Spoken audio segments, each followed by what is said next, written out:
خبر شامل کرتے ہیں خانیوال سے، جہاں ABC نیوز کے ڈپٹی بیورو چیف کلیم معاویہ کی رپورٹ کے مطابق خانیوال ضلعی انتظامیہ ممکنہ سیلاب میں کسی بھی ایمرجنسی سے نمٹنے کے لیے الرٹ۔ خانیوال ریسکیو 1122 اور ذیلی محکموں کی دریائے ہیڈ سندھنائی عبدالحکیم پر سیلاب سے بچاؤ کی فرضی مشقیں۔ ڈپٹی کمشنر محمد علی بخاری نے فرضی مشقوں کا معائنہ کیا، انتظامات پر اظہار اطمینان۔ ڈپٹی کمشنر نے فرضی مشقوں کا عملی مظاہرہ دیکھا اور اسٹالرز کی انسپیکشن کی۔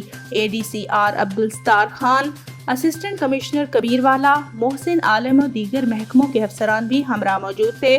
DC خانیوال کا کہنا تھا کہ حکومت پنجاب کی ہدایت پر سیلاب اور اربن فیلڈنگ سے نمٹنے کے لیے مکمل تیار ہیں۔ ریسکیو 1122 سول ڈیفنس سمیت تمام ادارے ایمرجنسی رسپانس کے لیے مکمل مہارت رکھتے ہیں۔